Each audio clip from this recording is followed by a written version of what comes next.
जय श्री कृष्ण भक्तों। आज मैं आपको कुछ ऐसे प्रश्नों के बारे में बताने जा रहा हूँ जो भगवान से स्वयं पूछा गया है और उसका उत्तर हमें भागवत गीता में स्पष्ट रूप से देखने को मिलता है। बिना समय गवाए आइए प्रश्नों को शुरू करते हैं। सबसे पहला प्रश्न पूछा गया था कि भाग्य और कर्म में से सबसे बड़ा क्या है। तब भगवान ने कहा कर्म सबसे बड़ा है, क्योंकि भाग्य हमारे पिछले कर्मों का फल है, लेकिन वर्तमान में किए गए अच्छे कर्म हमारा भविष्य और भाग्य दोनों बदल देता है। फिर किसी ने भगवान से पूछा कि ईश्वर सब कुछ देखता है तो दुनिया में दुख और पाप क्यों है। इस पे भगवान एकदम स्पष्ट रूप से कहते हैं कि दुख इंसान के अज्ञान, अहंकार और बुरे कर्मों का परिणाम है। ईश्वर हमें सही मार्ग दिखाता है, लेकिन कर्म करने की स्वतंत्रता हमें ही दी जाती है।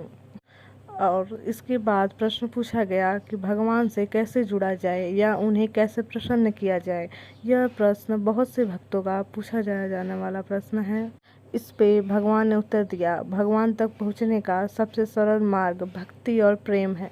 निष्काम भाव से की गई प्रार्थना और ज़रूरतमंदों की सेवा ही सच्ची पूजा है। फिर इसके बाद प्रश्न पूछा गया, क्या जन्म और मृत्यु का चक्र रोका जा सकता है।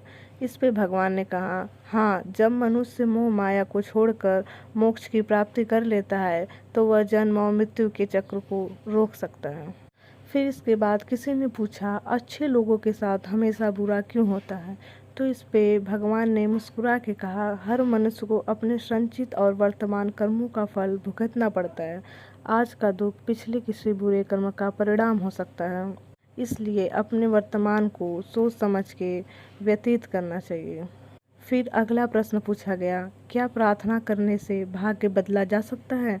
इस पे भगवान कहते हैं, सच्ची प्रार्थना से कर्मों का फल पूरी तरह खत्म तो नहीं होता है, लेकिन उसे सहने की आंतरिक शक्ति और साहस जरूर मिलता है। यदि आप सच्ची प्रार्थना करेंगे तो आपका भाग्य अवश्य ही बदल जाएगा। फिर सबसे सर्वश्रेष्ठ जो प्रश्न है वो है, सबसे बड़ा कर्म कौन सा है। देखिए, मेरे कहने के अनुसार अर्थात ईश्वर के अनुसार निस्वार्थ भाव से दूसरों की सेवा करना और अपने कर्तव्यों को ईमानदारी से पालन करना ही सबसे बड़ा कर्म है। अगला क्वेश्चन, भगवान कहाँ रहते हैं। इस पे भगवान ने स्वयं कहा, भगवान किसी एक स्थान पर नहीं बल्कि सृष्टि के कण कण में और हर जीव के हृदय में वास करते हैं। अगर आप सभी व्यक्तियों की समान तरह सम्मान एवं सेवा का आदर रखें तो आपको एक दिन भगवान की प्राप्ति जरूर हो जाएगी। अगला प्रश्न, क्या भगवान हर प्रार्थना सुनते हैं। इस पे ईश्वर ने स्वयं कहा है, हाँ, भगवान हर पुकार सुनते हैं। वे उत्तर हमेशा हमारी इच्छा के अनुसार नहीं बल्कि हमारे कल्याण के अनुसार देते हैं। यदि आज आपके साथ बुरा हुआ है तो कल अच्छा भी अवश्य होगा। अगला प्रश्न, मन हमेशा अशांत क्यों रहता है। इसका साधारण सा उत्तर है, अत्यधिक इच्छाएं, उम्मीद और भविष्य की चिंता मन को अशांत बनाती हैं। अगला प्रश्न, मन को शांत करने का उपाय क्या है।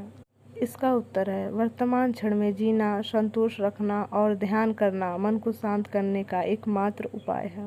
प्यारे भक्तों, अगर आपको वीडियो पसंद आया हो तो चैनल को प्लीज़ सब्सक्राइब करें, जिससे हमें मोटिवेशन मिले और हम आपको और नई वीडियो देने का प्रयास करें। धन्यवाद। जय श्री कृष्ण।